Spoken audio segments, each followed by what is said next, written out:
वजारत है उसमें जो बात हुई है देखिए, वो हम बाहर एक निकली सॉवरेन है। स्टेट हैं, हम एक सॉवरेन स्टेट हैं, हमारी टांगे काम क्यों रही हैं? उनका नाम है जी काश पटेल।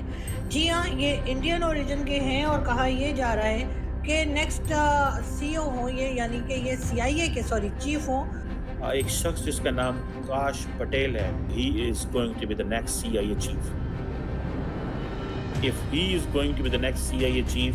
और आपकी टांगों को क्या हुआ है? आपकी कांपे क्यों टांग रही हैं? हौसले से बैठो, कुछ नहीं होता। हम एक रियासत है, एक न्यूट्रल स्टेट है, जैसी बुरी भली हुकूमत आप। लेकिन सर काश साहब बिल्कुल ठीक है, आप बिल्कुल ठीक कह रहे हैं सर, लेकिन कुछ है। तो इमेजिन करें कि पाकिस्तान के अंदर एक Indian American Kash Patel will come as a CIA. ये खबर काफी वायरल हो रही है कि अमेरिका का सीआईए चीफ एक भारतीय होगा। इस खबर की पुष्टि हम नहीं करते, पर इस खबर से पाकिस्तान के एक्सपर्ट्स और मीडिया के होश उड़ गए हैं। पाकिस्तान में इसकी चर्चा शुरू हो गई है। देखते हैं कि पाकिस्तानी क्या बोल रहे हैं। पाकिस्तान के लिए खतरे की घंटी है कि सीआईए चीफ जो है वो इंडियन ओरिजिन के बनने जा रहा है। अगर फर्ज करो वहाँ से कह दिया जाए तो हम इनकार कर सकते हैं। डोनाल्ड ट्रंप साहब से इनके काफी जो है वो टर्म्स अच्छे हैं, उनके साथ ये काम करते रहे। इन्होंने इनकार क्या करना है? ये तो चिट्टे लेके बैठे होते हैं और तरले कर रहे होते हैं। ये किसी काम जोगे होते तो आज हम बेगिंग बाउल लेके धक्के खा रहे होते। अब क्वेश्चन क्या पाकिस्तान के लिए खतरे अक्सर जिक्र करते हैं अपने एनालिसिस के अंदर कि डिफरेंट जो लॉबीज़ हैं उनका अमेरिकन एडमिनिस्ट्रेशन पे क्या इन्फ्लुएंस होता है। और हमने माजी में आपने जिक्र किया कि जो इजरायली लॉबी है उसके ऊपर बड़ी स्टडी हुई। अब सुनने में आ रहा है कि जो इंडियन लॉबी है वो अमेरिका के अंदर बड़ी पेनिट्रेट कर गई है और अमेरिकन सिस्टम के अंदर है। फॉर एग्ज़ाम्पल इस वक्त जो बात चल रही है वो ये है कि काश पटेल के नाम से एक ट्रम्प के समझ लें कि बड़े करीबी साथी हैं जिनको सीआईए चीफ के तौर पे देखा जा रहा है और ये ट्रम्प के बड़े करीब रहे हैं। आप क्या समझते हैं ये जो बातें चल रही हैं इसमें क्या हकीकत है, क्या वज़न है? माजी में ये नेशनल सिक्योरिटी काउंसिल में भी रहे हैं और इंटेलिजेंस डिपार्टमेंट ऑफ जस्टिस में भी काम कर चुके हैं। आपकी क्या असेसमेंट है, क्या इन्फॉर्मेशन है, क्योंकि आप रिपब्लिकन पार्टी की सारी इस्टेब्लिशमेंट के बड़ा करीब हैं। What's your assessment on this and particularly overall India की जो वहाँ पे इंडिया डियास्पोरा है वो कितना कुछ ज़्यादा एडमिनिस्ट्रेशन में आ सकता है? What's your take on that? Cheema साहब, मैं हमेशा ये बात करता आया हूँ कि भारत का जो डायस्पोरा है वो डायस्पोरा नहीं है, वो टेक्नोक्रेट्स है। बल्कि इस वक्त मैं ये भी सवाल करना चाहूँगा कि अमेरिका के पास कौन सा चॉइस है कि वो भारतीय डिसेंडेंट लोगों से उनके साथ डील ना करें या भारत के साथ अपने रिलेशनशिप करा लें या ख़त्म कर लें या ख़राब कर लें। ख़त्म कर नहीं सकते, ख़राब कर लें, जो कि पिछले दिनों जिस तरह के ट्रूडो साहब ने किया। Can America afford to do it? मेरे ख्याल में नहीं।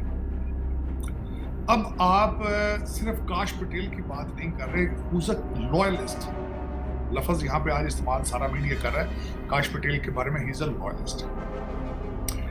चीमा साहब, मैं चंद और लोगों के नाम लेना चाहूँगा। उषा वैस, जेडी वैस की भाई, बेबक रामास्वामी। आज के हालात में रिपब्लिकन पार्टी के अंदर निक्की हेली है, रिपब्लिकन पार्टी के अंदर ही जेडी वैस, हमारे जो लुधियाना के थे बॉबी जंदर, अब उसके वर्ल्ड बैंक के हमारे जो सरदार साहब, उसके बाद माइक्रोसॉफ्ट है, गूगल देखें, एप्पल देखें, ये सारे घेरे आसपास के जो है। ये मुझे बताएं क्या चॉइस है अमेरिका के पास? क्या do you have any choice? They don't have any choice. अब दूसरी एक बात देखिए, टेक्निकल एजुकेशन इस वक्त अगर देखा जाए तो बड़े आईवी लीग स्कूलों में, एमआईटी के अंदर, हार्वर्ड के अंदर देखा जाए तो चाइनीज और इंडियन नजर आते हैं। चाइनीज को डिफेंस कॉन्ट्रैक्ट्स नहीं दिए जा सकते, रशिया के बच्चे यहाँ पढ़ने नहीं आते, ultimately they are not that's not. वो इतने रशियन यहाँ पे इंटीग्रेट ही नहीं किया उन्होंने, इतने ज्यादा रशियन यहाँ मौजूद ही नहीं। इस वक्त डिफेंस के बड़े बड़े सेंसिटिव कॉन्ट्रैक्ट्स जो हैं they are with the Indian technocrats जो कि डायस्पोरा में।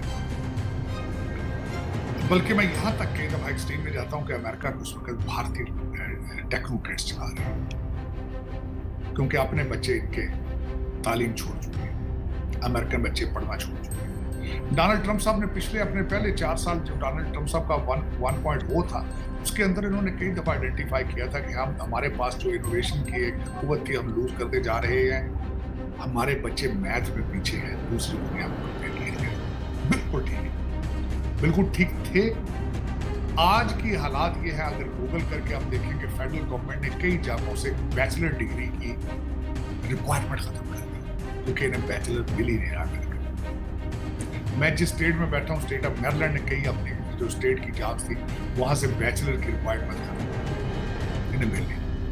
बाबा बाइडन ने पिछले दो तकरीर फरमाई तो उन्होंने बड़ा ब्रैक करने की कोशिश की कि 1 लाख की जॉबें हैं जहां पे डिग्री की रिक्वायरमेंट ही नहीं। शर्मिंदगी होनी चाहिए, शर्म करनी चाहिए।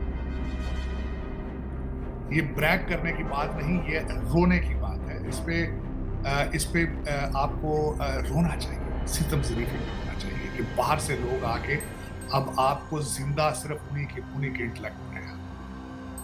और अब ये ट्रेंड बन रहा है यहाँ से कि यहाँ से कनाडा से तो लोग मुसलसल जा रहे हैं वापस, वहाँ पे हालात ख़राब है। अमेरिका से भी अब लोग वापस जा रहे हैं। भारतीय बड़ी बड़ी जो टेक कंपनियाँ हैं वो बिल्कुल तनख्वाह भी अमेरिका जैसी देते हैं और उनके पैकेजेस भी अमेरिका से अच्छे हैं। तो लोग अब जो है भारतीय वो बल्कि बैक टू इंडिया। तो ये इसके पास जो काश पटेल अगर CIA हेड बनते हैं, that will be an extreme। और दूसरी तरफ चलते हैं, कैमला हैरिस को यहाँ पे उनकी तस्वीर मैं देख रहा था, she was 2 or 3 years old। उनकी माँ जो थी शुरुआत में इस पे बैठी, बल्कि कैमला नाम है रेडियर है। वर्सेस अब दूसरी तरफ चलते हैं, मैं जहां से मैं और आप हैं, आप जहां बैठे हैं, मैं जहां से आया हूं, वहां पे क्या बात है। वहां पे काश पटेल क्यों नहीं पैदा, वहां पे विवेक रामास्वामी कहीं यहाँ हमारी 2nd जनरेशन है, 3rd जनरेशन है, और उनमें पैदा किया। उषा बैस उनमें कोई नहीं, क्या वजह। चीमा साहब, इन्हीं वजूहात की वजह पे मैं कहता हूँ जो 3 करोड़ बच्चा इस वक्त स्कूल नहीं जा रहा पाकिस्तान में, 1 करोड़ डायस्पोरा बनेगा डंकियां लगा। व्हाइट हाउस में पहुंच चुके हैं। अगर हम ये कहें कि पाकिस्तान की तरफ से भी ये कहा गया, बल्कि हमारे फॉरेन ऑफिस, जी हाँ, हमारे फॉरेन ऑफिस की तरफ से भी स्टेटमेंट आया है और कहा यह गया है अमेरिका और पाकिस्तान दोनों में बहुत अच्छी दोस्ती है और अमेरिका जो है वो पाकिस्तान के मामले में बिल्कुल भी इंटरफेरेंस नहीं दिखाता। अजीब सी बात है वैसे, ये जोक था क्या? नहीं, मेरे ख्याल से ये जोक नहीं था, लेकिन खैर फॉरेन ऑफिस की तरफ से कहा गया है। और अगर किसी को ये जोक लग रहा हो, मजाक लग रहा हो, तो आप हंस सकते हैं, लेकिन मेरा ख्याल है कि ये काफ़ी सीरियस किस्म की स्टेटमेंट है कि जी कभी भी अमेरिका ने पाकिस्तान में कोई इंटरफेरेंस नहीं की है। ये और बात है कि इस वक्त हम पूरी तरह से एक तरह से कैंप का हिस्सा बने हुए अमेरिका के, और यही रीज़न है कि हमें FATF तो छोड़िए, लेकिन FATF में तो हम ना ही जाए तो अच्छा है। लेकिन हाँ, IMF और वर्ल्ड बैंक की तरफ ज़रूर हम देख रहे हैं, साथ साथ सऊदी अरेबिया और दूसरी गल्फ कंट्रीज़ भी पैसा देने में हमें इंटरेस्टेड दिखाई दे रहे हैं, और लग यही रहा है कि थोड़ा बहुत हमें मज़ीद जो है वो इन्वेस्टमेंट के नाम पर पैसा जो है वो पहुंच जाएगा। उसके बाद काम क्या करना होगा पता नहीं, जब पता लगेगा तो बता देंगे ना। अब हर खबर थोड़ी मेरे पास इस वक्त है, जैसे जैसे आती जाएगी मैं आपको बताती जाऊंगी। आप लोग भी पता नहीं उतावले ज़्यादा हैं या बावले ज़्यादा हैं, मेरी समझ में नहीं आता। लेकिन हाँ, मैं ये ज़रूर कहूँगी कि जी PIA कोई नहीं खरीद रहा है। अभी तक PIA के लिए हमें कोई भी खरीदार नहीं मिल रहा है, यानी कि अभी तक कोई तैयार नहीं है जो इस निकारा, निखट्टू और बिल्कुल ही बेकार किस्म की एयरलाइन को खरीद ले। इसलिए कि जाहिर है कि जिस तरीके से PIA को रखा गया, उसके बाद PIA की बैंड बच चुकी है और कोई भी लेने को तैयार नहीं है। और बात है कि एक ज़माने में सुना है कि PIA का बहुत नाम था, PIA के पायलट्स जो हैं वो बहुत ही मशहूर थे, और यानी अच्छी फ्लाइंग के लिए मशहूर थे और अच्छे नामों में था। लेकिन अब इस वक्त PIA का जो हाल है वो सबके सामने है कि कोई भी PIA को लेने के लिए तैयार नहीं है। कभी PIA वाले सामान भूल जाते हैं और कभी तो पैसेंजर को ही भूल कर आ जाते हैं। साथ साथ पायलट के लाइसेंस के जो स्कैंडल चला था इमरान खान के ज़माने में, वो अपनी जगह पर अभी तक है। और लग यही रहा है कि इमरान खान ने जो कहा था कि पायलट्स के जो लाइसेंस हैं वो फेक है, साथ कभी हमारा स्टाफ कभी कनाडा में गायब हो जाता है तो कभी इंग्लैंड में गायब हो जाता है और कभी कभी तो स्मगलिंग करते हुए भी पकड़े जाते हैं। अभी रिसेंटली मोबाइल जो थे जो आपने देखा है आईफोन 16 की स्मगलिंग हो रही थी उसमें पकड़े गए और इसी किस्म की कई चीज़ें चलती रहती हैं। साथ साथ बहुत ज़्यादा लोन जो है वो भी पीआईए के ऊपर हो चुका है और अगर कोई इसको पीआईए को खरीदेगा या अपने लिए लेगा या जो भी करेगा तो वो सारा का सारा पैसा उसको देना पड़ेगा। नवाज शरीफ साहब ने एक बार भड़क तो मार दी कि जी मैं ले लूंगा पीआईए, मुझे मरियम नवाज कह रही है कि पीआईए लेके उसका नाम एयर पंजाब रख दें, मगर ये कहकर नवाज शरीफ साहब जो है वो ठंडी हवाएं खाने के लिए लंदन चले गए। अब पता नहीं पीछे जो उनके लोग रह गए उन्होंने पीआईए के बारे में कुछ सोचा है या नहीं सोचा है या वो भी एक तरह का मजाक ही कर रहे थे, मगर खैर देखते हैं कि क्या होता है। अली अमीन गंडापुर साहब जो हैं उन्होंने भी यही कहा था कि जी हम भी पीआईए खरीदने में इंटरेस्टेड हैं, लेकिन उनके लिए तो मैंने आपको बताया ही है कि उनके पास तो बाल कटाने के पैसे नहीं है तो उन्होंने पीआईए की खाक खरीदनी है। हाँ, अलबत्ता पाकिस्तान की गवर्नमेंट यानी कि इस वक्त जो गवर्नमेंट मौजूद है उसका नया कारनामा मैं आपको बताती हूँ। जी हाँ, और करा ये गया है कि जी कुछ जो जजेस हैं उनका हाउस रेंट बढ़ा दिया गया है। जजेस के लिए कहा यह गया 68,000 से बढ़ाकर 3,50,000 रुपये कर दिया गया है। जी हाँ, जो इनको यानी कि हाउस रेंट मिला करता था हमारे जजेस को, सुप्रीम कोर्ट के जजेस को, उनका हाउस रेंट बढ़ा के 68,000 से 3,50,000 कर दिया गया है। और मतलब यही कि ये हमारे टैक्स के पैसे हैं जिनसे इनको ये तमाम सहूलतें जिसे हम लोग अय्याशी कहते हैं, ठीक है, ये सारी चीज़ें इनको दी जा रही हैं। मगर खैर कोई बात नहीं, क्या कर सकते हैं हम लोग, क्या कर लेंगे बताइए ना। अगर हम नाराज़ भी हो गए, हम कहते हमने नहीं देना तो हमारी सुन कौन रहा है। लेकिन बात सारी है कि सिर्फ यहीं पे बात ख़त्म नहीं हुई है, उसके बाद एक चीज़ और की गई। सुप्रीम कोर्ट के जजेस का जुडिशियल अलाउंस जो था वो बढ़ाकर 3,42,000 से बढ़ाकर अब जनाब 10,90,000 कर दिया गया है। यानी कि अचानक से 3,42,000 से उनका अलाउंस जो है जजेस का वो बढ़ाकर 10,90,000 कर दिया गया है। यानी मुझे समझ नहीं आ रही ये लोग ऐसा कौन सा कारनामा करते हैं जिसपे कि इनको इस तरह से इनके जो है अलाउंसेस बढ़ाए जा रहे हैं और हम उसी जगह पर है, हमारे अलाउंस है कि बढ़ के नहीं दे रहे।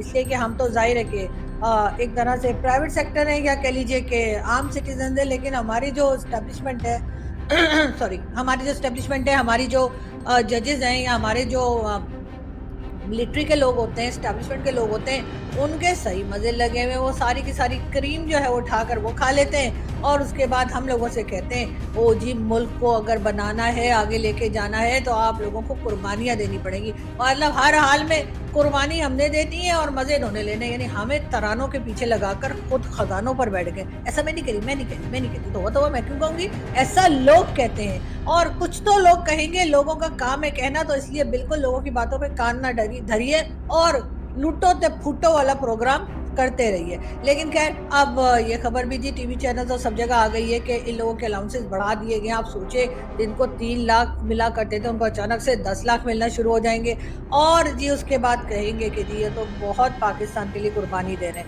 और आम आदमी जो है वो बेचारा ख्वार हो रहा है, बेचारा जो है उसकी वाट लगा के रखी हुई है, लेकिन मजाल है कि किसी को ज़रा सा भी एहसास हुआ हो।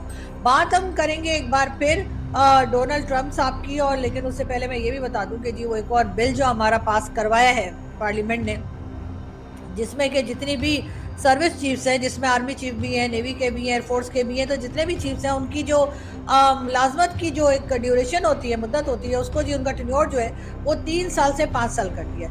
यानी कि जिन लोगों का खुद का 5 साल कंप्लीट नहीं होता, हर 2.5 साल 3 साल 4 साल बाद जिनको निकाल के पार्लियामेंट से बाहर रख दिया जाता है, वैसे फेंक दिया जाता है भी बोल सकते हैं, लेकिन अच्छा नहीं लगता, तमीज़ भी कोई चीज़ होती है। तो इसलिए मैं कह रही हूँ जिनको बाहर रख दिया जाता है, हर 3, 3.5, 4 साल के बाद जिन्हें कहा जाता है चलो भाई असेंबली गिराओ और उसके बाद इसको जो है दोबारा से इलेक्शन होंगे और ये लोग नहीं रह सकते, जो अपने खुद के 5 साल मुकम्मल नहीं कर पाते उन्होंने जी बाकी लोगों को, यानी कि आर्मी चीफ के, नेवी के और एयरफोर्स के और दूसरे कई लोगों के जो कि आप कह लीजिए एस्टेब्लिशमेंट के लोग होते हैं, उनकी जो मुलाजमत की मुद्दत है वो बढ़ा दी है और वो जी 3 साल से 5 साल कर दिए।